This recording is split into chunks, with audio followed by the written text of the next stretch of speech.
Hello and good afternoon, everybody. Dear ladies and gentlemen, welcome to the second session of this Green Risks for Alps final conference. This session is hosted under the title EUSALP, PLANALP, GLOMOS and IUCN, Important Actors and the Revisions for Alpine Space. Today we are honored to have a selection of high-level speakers in this session who contribute to the field of protective forests and nature-based solutions at the European level in their daily work. This session highlights important actions and concrete examples, and it illustrates an Alpine-wide exchange of experts. We present a vision ranging from nature-based solutions in connection with water-related natural hazards to forest-based solutions for integrated natural hazard management. Before we start, I would like to invite all the participants to use the tools of this conference portal. You can ask questions in the Q&A live chat. You can rate also these questions. You can visit the timeline, the meeting hub and the exhibition area, and connect with other participants in the meeting hub. The Q&As for each session will be available for 1 month after the conference. And of course, all the speakers will be encouraged to answer your questions in writing. I'm very happy to chair the session with my colleague, Jean-Pierre Fosson. He's head of the Fondazione Montagna Sicura from Valle d'Aosta Autonomous Region. He has an expertise in research on natural risk management and is also participant in various Transalpine working groups like EUSALP 88 or Alpine Convention's working body PLANALP. Thanks, Kilian. I'm also very happy to share this presentation with you. It's several years that we work together in PLANALP EUSALP. Kilian Heil is of the Austrian Federal Ministry of Agriculture, Region and Tourism. And I think, Kilian, we can start with the first presentation. Jean-Pierre, very much. I'm delighted to announce our first speaker of the session, Ms. Katharina Rieder from Austrian Federal Ministry of Agriculture, Regions and Tourism. Her field of expertise is spatial planning and natural hazard management, and she has experience in networks like the Alpine Convention and EUSALP. And today she's going to represent PLANALP and also talking about the interests and the goals of this group for nature-based solutions. Katharina, please. Thank you, Kilian, and good afternoon. I'm very happy to be here today and to represent the PLANALP group. Today I'm going to talk about PLANALP in general and its field in the work, and it works in the field of nature-based solutions. First, I'd like to start with the general stuff because probably not all of you will know PLANALP. PLANALP is the natural hazard working group of the Alpine Convention. It has a long history because it was already established in 1999 after several natural disasters. Today, the damage caused by natural hazards is constantly increasing, which calls for the need of agreed measures across the Alpine region. This is also the main objective of the group, to develop common strategies designed to prevent natural hazards in the Alps, as well as to exchange on adaptation strategies. The approach of nature-based solutions is increasingly gaining also attention, but still the practical implementation of NBS in the field of risk management is sometimes facing obstacles. And this is why PLANALP decided to deal with this topic, especially in their current mandate in the period 2021 till 2022.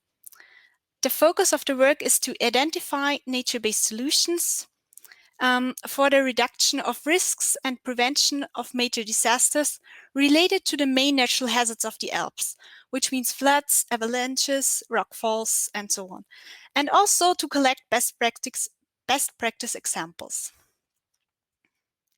First off, it is important to define nature-based solutions.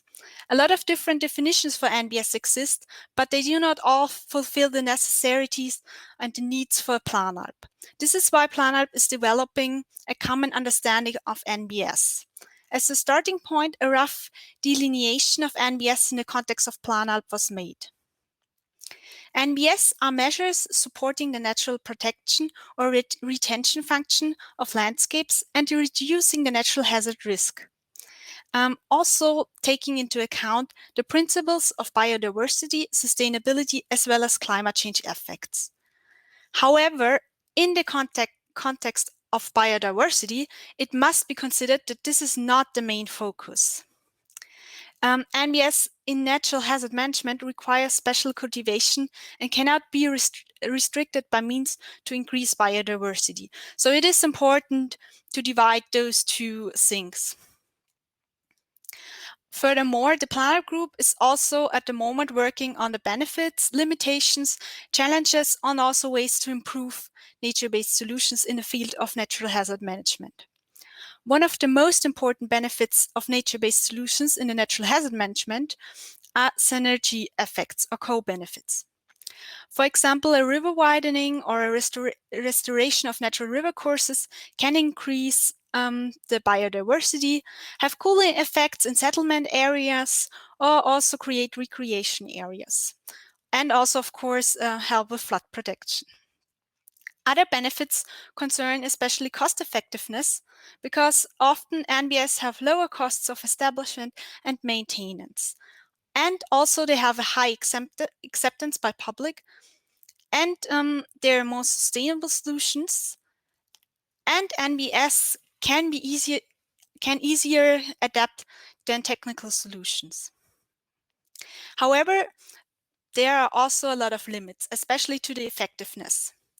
First of all, it needs to be known that NBS is not sufficient for all types of events.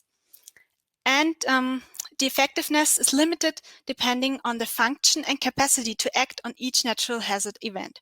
So it needs to be always examined for each event and each topographical situation. Also, effectiveness is limited, decreasing with increasing catchment sizes, which means that NBS are often more successful for smaller events. Furthermore, it is important to know that the development or restoration of nature-based solutions often takes longer time than technical measures.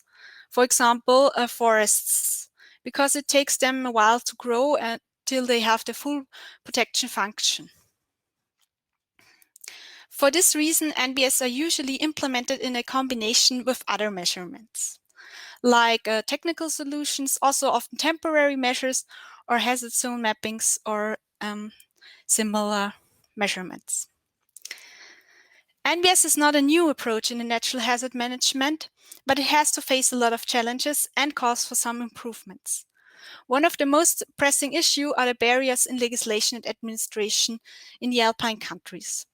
One of the most NBS is also a cross-sectorial area, which means they involve different sectors and different institutions, different field of expertise on different administration levels, which can complicate the whole situation and led to an increase of coordination. This is also why it's very important to find good coordination systems.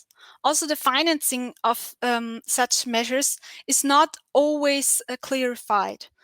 It always depends on the measure, and it depends from country to country. It's different. Also, it is a big problem that nature-based solutions often need a lot of space. They require a huge area. And these areas often are privately owned, which can lead to conflicts in interests.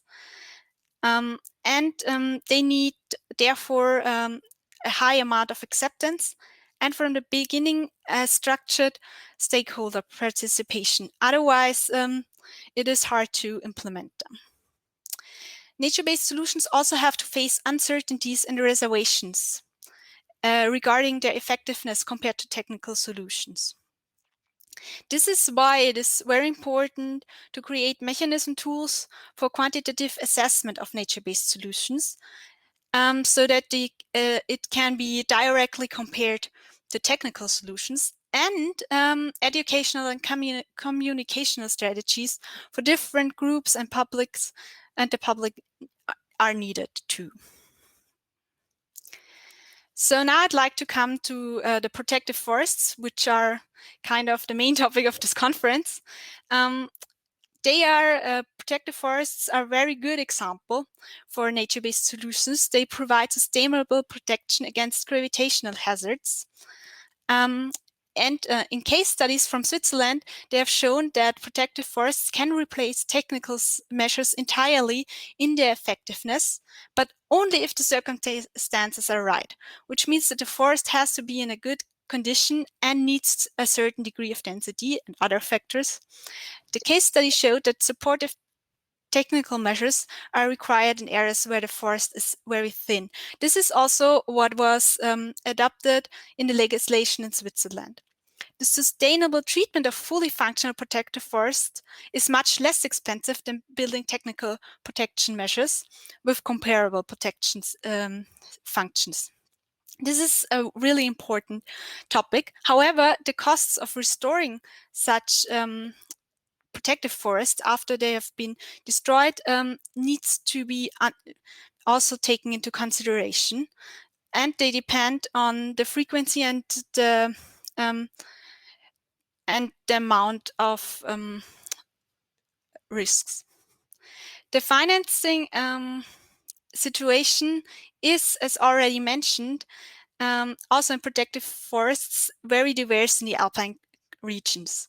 It depends on countries. While in Switzerland or in Austria, support and funding for all forest owners is provided. For example, in France, it is very difficult to get support and financing for private-owned forests.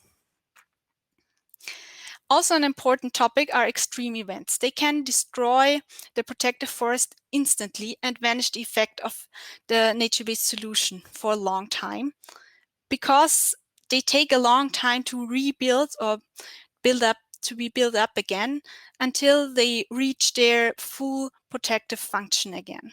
In this phase, often temporary technical measures are also needed. What are the challenges? Well, protective forests in the Alpine region are facing a great amount of challenges. Natural disasters tend to increase under the influence of climate change. New risks and adaptation needs also arise from droughts, storms, forests, fires, and so on. And this results in a greater demand on the protection forests and makes sustainable development and investment in protective infrastructure and the maintenance of protected forests indispensable. This was a brief introduction to the current work of PLANALP. Since the topic of nature-based solutions was only taken up this year, this was just the first summary of the first results. They will continually grow during this year. And yeah, but if there are any questions, please feel free to ask. Thank you for your attention. Thank you very much, Katharina, for this well-prepared presentation about nature-based solutions and the working group PLANALP. I think there are a lot of synergies for all the participants here in this conference. I would also like to ask the participants to use the Q&A, live Q&A function. Please ask your questions also to Katharina. Of course, we, the chair, will happily forward them to Katharina. I have one question, Katharina. You told us about the challenges that are that you have to face with nature-based solutions on different country levels. What would you say is the most pressing challenge the work group has to face when you deal with this topic? So as far as I know, PLANALP has a 2-year mandate, and 2 years is a very short time to really. That is, do something substantial. So how are you going to face this in your group? That is true. This is why we will not have the opportunity to work out great solutions for all the challenges and problems. But what we are trying to do now is to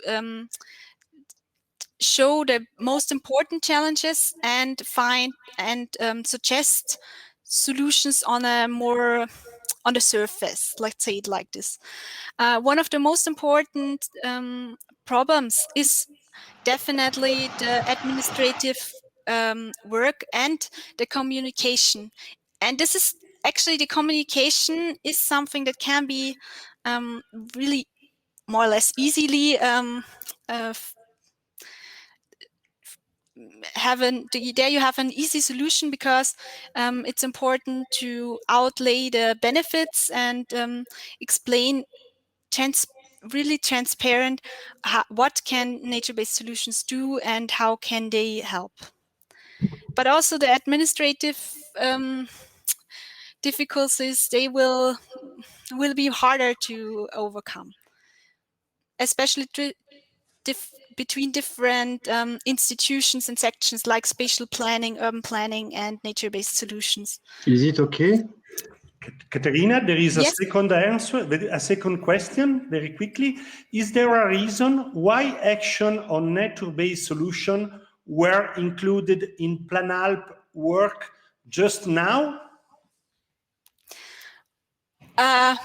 Well, this is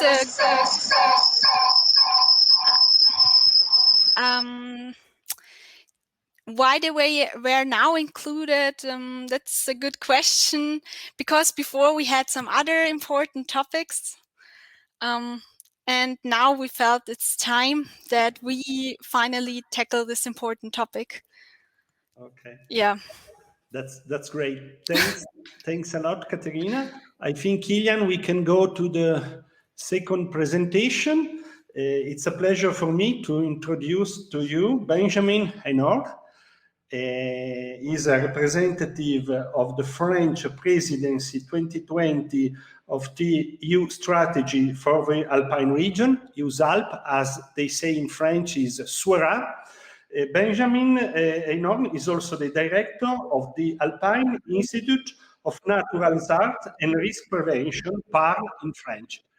He will speak of EUSALP perspective on forest-based solution for integrated natural risk management and climate change adaptation. Thanks, Benjamin. So hello, I am Benjamin, and I will present you the EUSALP perspective on forest-based solutions for integrated natural risk management and climate change adaptation. I will focus on EUSALP vision for the Alpine Space, the program activities of the French presidency, and the special activity of the EUSALP Action Group 8 on risk governance, and some example for disseminating forest-based solution in the French Alps. So the European strategy for the Alps is the fourth European macro-regional strategy adopted by the European Commission in 2016 to bring together the 48 regions of the Alpine region. The goal is to face common environmental, economic, and social challenges requiring a common response, especially climate change impacts and natural risk management. The goal is to improve territorial cooperation and multi-level governance to address these topics for a sustainable development of the Alpine areas. The strategy is divided into 3 thematic policy areas: 1, economic growth and innovation; 2, mobility and connectivity; 3, environment and energy; and a 4th cross-cutting policy area addressing governance. As we said, I am a member of the Action Group 8 dealing with risk management and climate adaptation. As you know, as Katharina said, the climate change is very strong and fast in the Alpine region, which very important observed and expected impacts, in particular on natural hazards and on alpine forest. We have more heat waves, intense precipitations, forest fire, storms, pests, but also landslide, which exert an increasing pressure on mountain forests, ecosystemic services, and protective function. That is why alpine forest is a cross-cutting issue for EUSALP.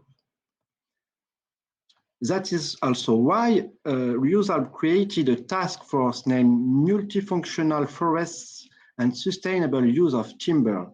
It is a cross-sectoral working group. The goals are to raise awareness of climate change and to promote an integrated and sustainable forest management, and to reinforce dialogue and enhance horizontal cooperation in the Alpine region. The APAF2 project GR4A was dedicated in this activity.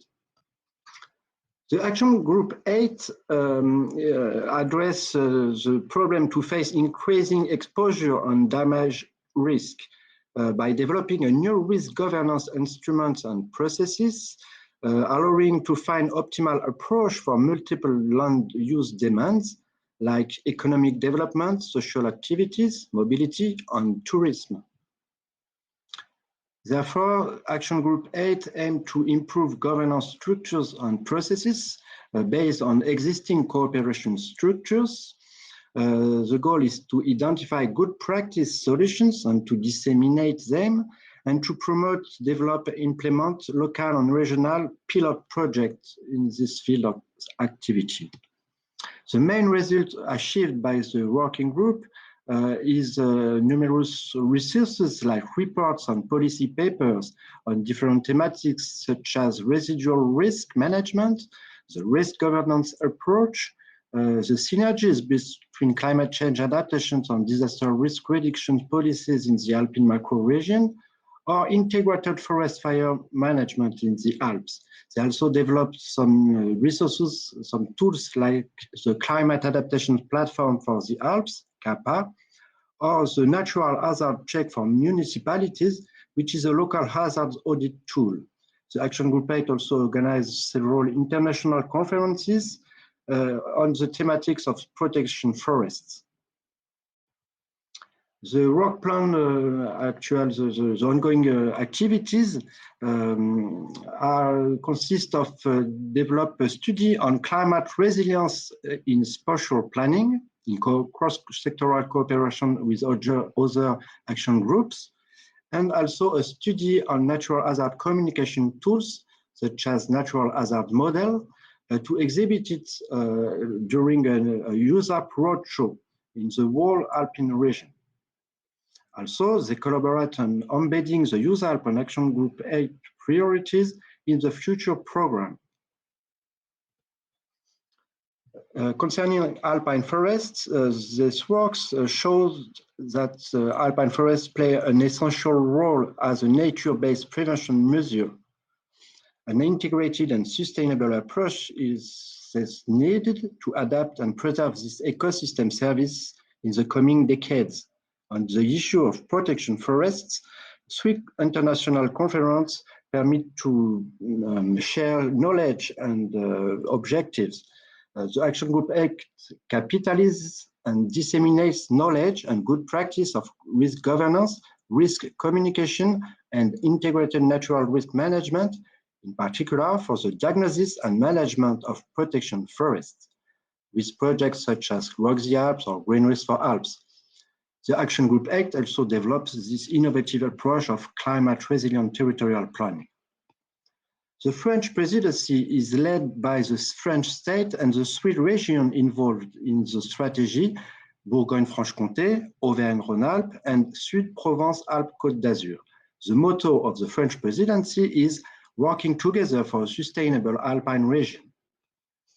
The French presidency has 6 thematic priorities addressing biodiversity conservation and natural risk prevention, energy transitions, sustainable transport development, sustainable tourism, locally sourced consumptions of mountain products, and encourage young people to involve in the process. There is also a transversal priority to develop a model laboratory for multi-level governance.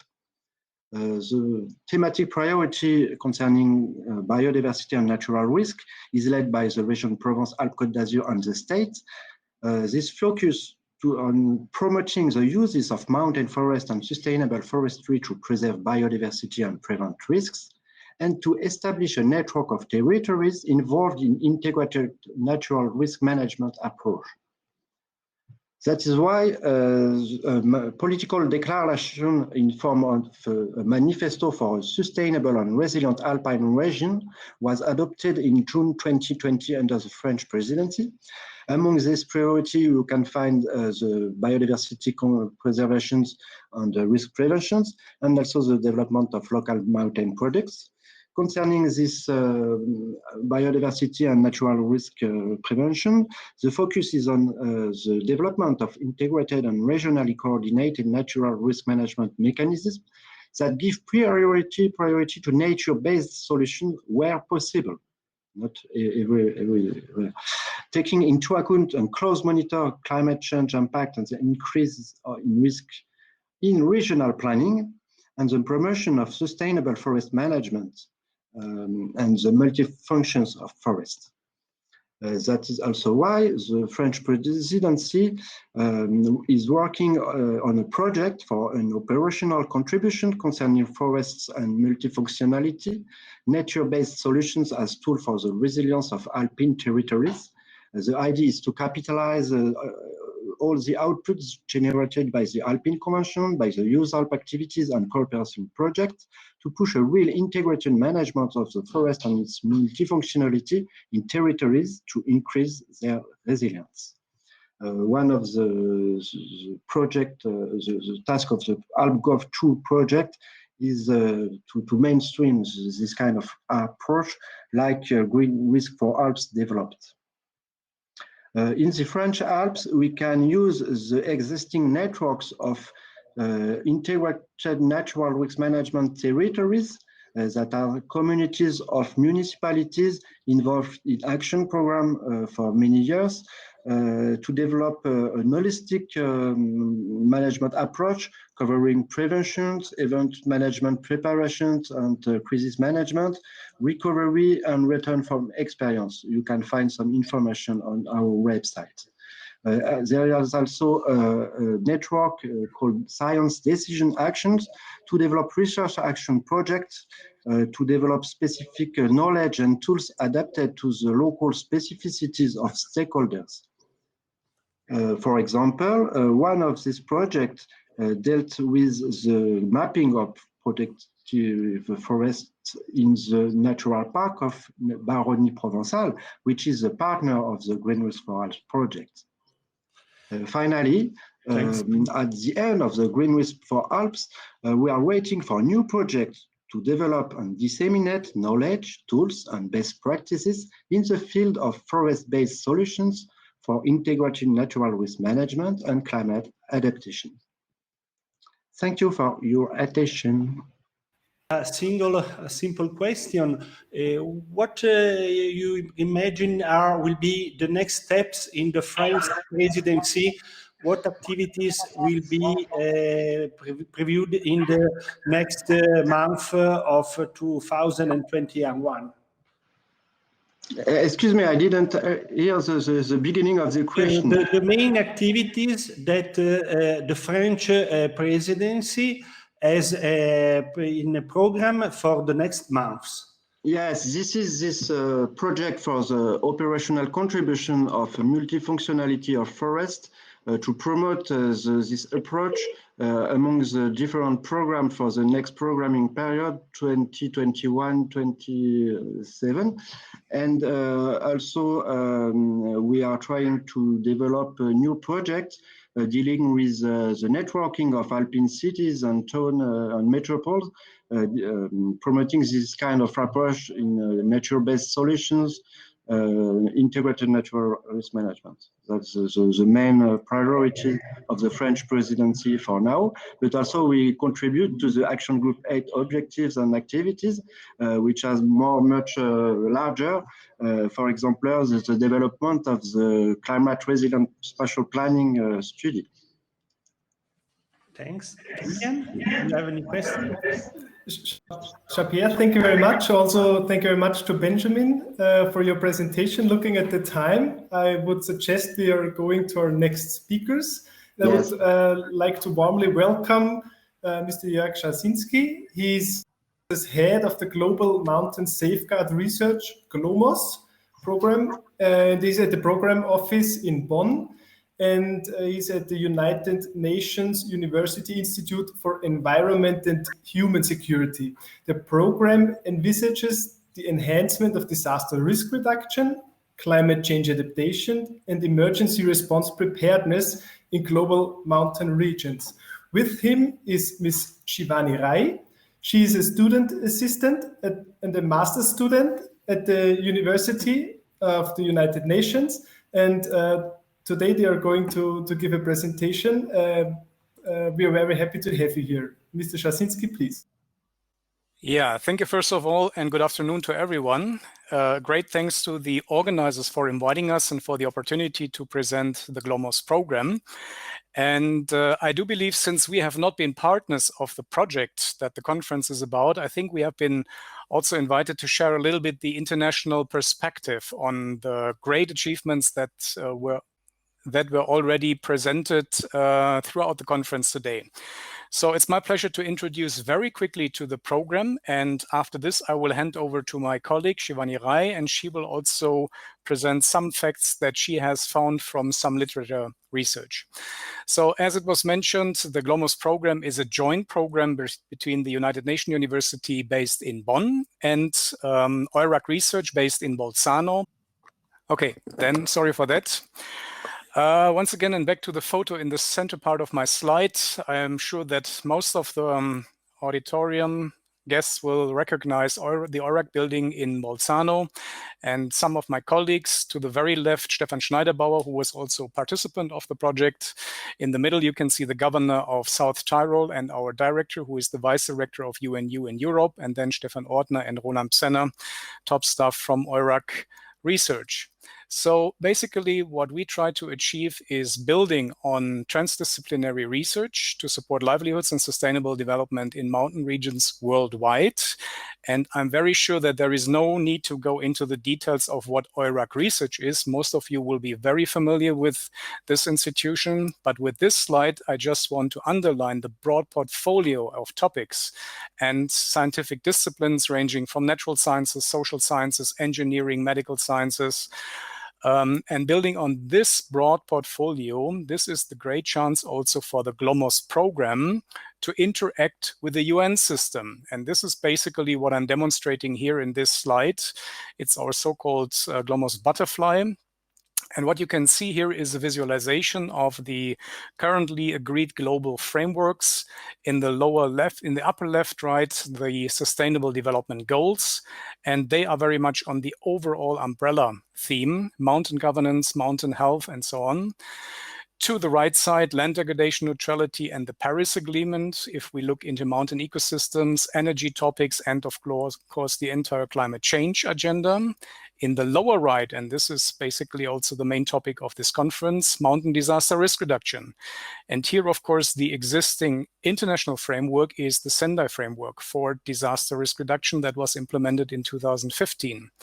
And on the right side, lower right, mountain infrastructure engineering, Habitat 3 is the guiding international framework for this.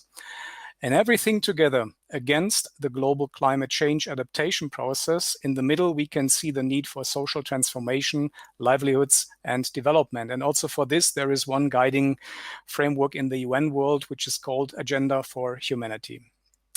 And with the next slide that shows a lot of results already that are out there. And I don't want to go, of course, into any further detail. And I'm very sure that a lot of participants are contributing to these reports, like the IPCC report, the Ocean and Cryosphere in a Changing Climate report, Global Assessment Report on Disaster Risk Reduction. Just to mention one report or one activity in the upper right, promoting nature-based solution in the post-2020 global biodiversity framework. This is coming from the CBD and the IPBES consortium. And this is the hint that next to everything that was researched in the European framework, there is also a great community at the international level that is ready to coordinate and to collaborate with the European mechanisms, like Friends for Ecosystem-Based Adaptation, the PEDA, the Ecosystem for Disaster Risk Reduction and Adaptation Network, and a number of other activities and mechanisms that are out there waiting for discussing the great results that have been achieved in the framework of this project. And I think one of the main pillars of what GLOMOS is already doing or will do in the future is really to work together with global networks in target regions and focal country networks. And here on the top, you can see the UN agencies that we are working with.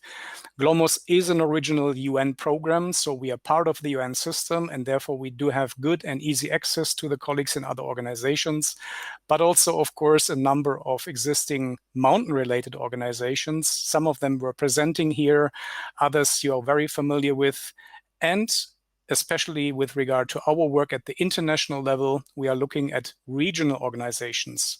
For instance, to talk about ICIMOD in Nepal, Kathmandu, or CONDESAN in South America, or the African Research Mountain Association in Southern Africa. And this is where GLOMOS is already active, working together with a couple of countries based on the activities and together with these local mechanisms, and this is what we want to take also into the future. With that introduction to GLOMOS, I would like to thank you for the attention to my part, and I will directly hand over to my colleague Shivani Rai. Shivani, over to you. Yes, thank you, Jörg. And so I'll be talking on the protection forest as eco-based disaster risk reduction approach in the mountain areas. Next slide, please. So the research was conducted together with my colleague Ingrid Wong, and we wanted to basically highlight the state-of-the-art and knowledge gaps that exist as EcoDR approach in the mountain regions. And for that, we conducted an extensive literature review using the Web of Science database, and then that was followed by snowballing method. Next slide, please. So based on our findings, what we basically found was that protection forests, they do have the ability to withstand hazards like avalanches, rockfall, landslides, but we found very limited evidence when it comes to protection forests against hazards like volcanic eruption and earthquakes. Next slide, please. And we also found that the forest effectiveness, it may vary depending on different hazards, and that is basically due to the different forest structure, species, and diversity. To give you an example, it would be forest effectiveness against rockfalls. So we saw that species like Abies alba and Picea abies that is found in the Alps, they were much more effective in reducing the effects of rockfalls. And when it comes to the other parts of the region, like the Andes and the Himalayas, there were no specific evidence or records that mentioned about the species that were being used as protective forest. But it is important to use those native and endemic species as protection forests, and as Polylepis species in the Andes, and we have Quercus species in the Himalayas. They are found in abundance, and they also said to have this retaining capacity of water, wherein they can hold water for a very longer period of time, and therefore it could be used as a protective forest in future. But of course, more research is required in this particular field. Next slide, please. So based on our findings, we did list down some knowledge gaps. And the first and foremost, what we found was that there was lack of data and documentation when it comes to the Andes and the Himalayan region. And there was enough or ample data in case of the Alps, but there was very limited research in case of the Andes and the Himalayas. Also, there was the forest effectiveness against multiple hazard and compounding risk was comparatively less. So more focus was on a single hazard rather than a multiple hazard. And we found that there was no standardized approaches that mentioned about any effectiveness against multiple hazards.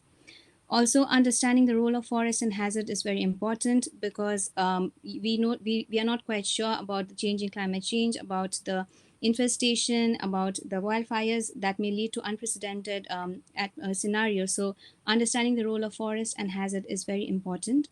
Also, we found that the lack of stakeholder involvement. So as we know, the indigenous people and the local communities, they possess a rich knowledge of traditional ecological knowledge, and that could be used as an eco-DR approach. So we found that there was lack of stakeholder involvement in this particular field.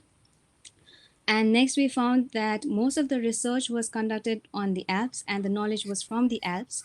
So we saw that there was more dependency on the knowledge of Alps in the Andes and the Himalayan region. And although this is actually a good thing because it goes to show that transboundary or cross-continental learning of the mountains and collaboration, but of course, we need to have more knowledge on the Andes and the Himalayas. And last but not the least, to make it easier for the investors and the decision makers, more cost-benefit analysis of protection forests is a must. With that, I would like, next slide please, with that I would like to talk about my takeaway message. The first and foremost would be that protected forest is an effective barrier against some gravitational movements like the low and medium intensity of avalanches and rockfalls. Also, the protection forests, they depend on location and hazard. So although I mentioned that the knowledge from the Alps is transferable, but it is not always applicable in every region. So location-specific hazard is a must. And in this aspect, GLOMOS is working towards it and has collaborated, as Jörg mentioned, has collaborated with regional partners in Nepal, in Ecuador, and so on. So we are working towards building a strong resilience in the mountain communities. And a next takeaway message would be that interdisciplinary approach by involving the indigenous knowledge would be an asset. It needs to be implemented and it needs to be taken into policy decision makings, especially in the case of eco-DR approach.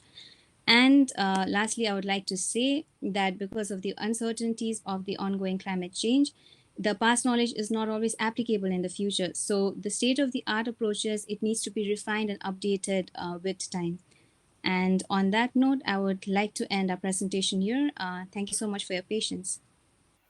Thank you very much for your presentations to both of you. I have one question. Since you are no partners, you were no partners in this project, but I think you really give a valuable addition to this session because you broaden our horizon with your global view. I just wanted to ask maybe what linkages do you see for the further implementation of the results and outputs of Green Risk for Alps to your work? Green Risk for Alps is mainly focusing on the Alps, as the name says. Maybe what perspective, what could be a perspective for you to implement in different areas of the world, or as you said, also in local areas, please? Yeah, thank you very much for this question. As you have seen in the first slide, our very strong partner EURAG Research is based in the hearts of the Alps, right? And they have also been part of the project. And together with them and your results, we would like, or we hope that we can also support the progress of bringing this knowledge into the world, to say it with simple words. So what we can offer is the infrastructure in different continents around the world. And I also know that some of you are already working with these partners, but let's do it together. I've heard a lot about coordination and collaboration throughout the presentations. The other colleague was talking about being bits of the puzzle. We are also a bit, and we would like to support this activity with the infrastructure and the networks that we have in place. So further implementation and dissemination of project outputs and results is one of the key factors for the success of a project, and I'm very happy that you also share the same goal. Thank you very much. Thanks, Kilian. Can we go on with the last presentation, I think? Now the words go to Freddy Ray. Ray is a research director of the Laboratoire Écosystèmes et Sociétés en Montagne of the INRA in French, a representative of the French Committee of the International Union for the Conservation of Nature. Freddy, can you go on?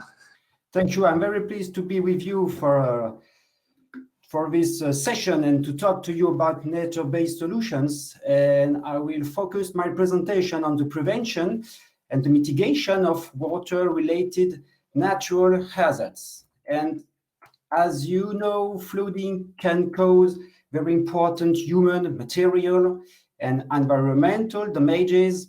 When I talk about flooding, I also think about associated processes such as torrential floods, erosion processes, sedimentation processes.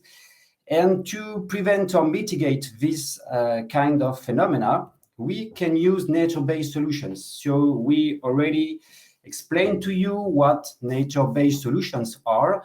Katharina used the definition about co-benefits solutions for human well-being while enhancing biodiversity. This is very important. With nature-based solutions, you should have two kinds of benefits, one for nature, for biodiversity, and another one for society. And you can have different kinds of applications for human well-being. It's for climate change, it's for human health, water security, food security, economic and social development, and as you can see, also disaster risks. So as an example of nature-based solutions, we can talk about ecological engineering. This kind of techniques can be used for natural hazard mitigation and also for ecological restoration of degraded lands, and so much for soil and water depollution. And here you can see the real definition of NBS. You have a benefit for society, natural hazard mitigation, as well as benefit for nature, for biodiversity. Here it's about ecological restoration of degraded lands. Let me show you some examples of ecological engineering techniques. Here there are some soil and water bioengineering techniques. For example, you have fascians, seedlings, crib walls, vegetated crib walls. We can see also geotextiles and forest plantations too. So these are some examples of local applications of techniques that can be considered are parts of nature-based solutions. So in this slide, you can see some examples of global NBS for preventing and mitigating water-related natural hazards. For example, when you restore ecological continuum, when you create wetlands or woodlands, when you make streams to meander, when you connect oxbows to the river, here you have examples of actions where you have an evident gain for nature, for biodiversity. But with all these actions together, we can have an application too for protecting people against floods. And what is important with this kind of natural hazards is to think how to reconcile global and local issues. And with floods, we have to think and to design the actions at the catchment basin scale. What is important too is to think about NBS as a complementary approach to civil engineering. This is very important. Do not think that with nature-based solutions alone, it will be possible to efficiently and completely protect people against floods. We need to reconcile nature-based solutions with civil engineering for a concrete flood mitigation. This is really, really important. So there are some criteria for thinking about nature-based solutions. In this slide, you can see a proposition of 7 criteria that we have to consider as far as possible. The first and the second one are about the definition of NBAs. They have to respond to societal challenge, again for society, and second, to bring benefits to biodiversity for nature. But we can also think how these actions can take into account the functioning of ecosystems. This is literally what is written in the name of nature-based solutions based on the use of nature and the know of the functioning of the nature of ecosystems. We also have to think how to apply these solutions to adapted spatial and temporal scales. We showed for fluids, we have to think about the catchment scale. We have to reconcile global and local issues. Once again, we also have to involve all the stakeholders for a transversal decision system. This is also very important, especially associating population, and we have to adapt the management to climate change. Now we have to think about practice and research needs, especially if you want to define sound bioengineering or ecological engineering techniques. And I'm also thinking about forest-based solutions for providing this kind of co-benefits. First one is to consider a multidisciplinary approach for NBS projects. For example, in our case, we have to involve scientific domains such as ecology, hydrology, geomorphology, social sciences too. Second, we have to implement monitoring stages in NBS projects. I think this is very important for the evaluation of our projects, especially that we call a successful project. Then it's necessary to identify the needs of the professional sector. We need this to define our subjects for research, for a real applied research. We also have, of course, to transmit the knowledge and the know-how on this kind of techniques via adapted trainings. And last is to establish new practical guidelines and tools. I think this is very important because we already have this kind of handbooks, of tools, of models. But as we have a changing situation, changing climate, I think we have to adapt all these kind of tools with a new know and with a new know-how, especially for practitioners.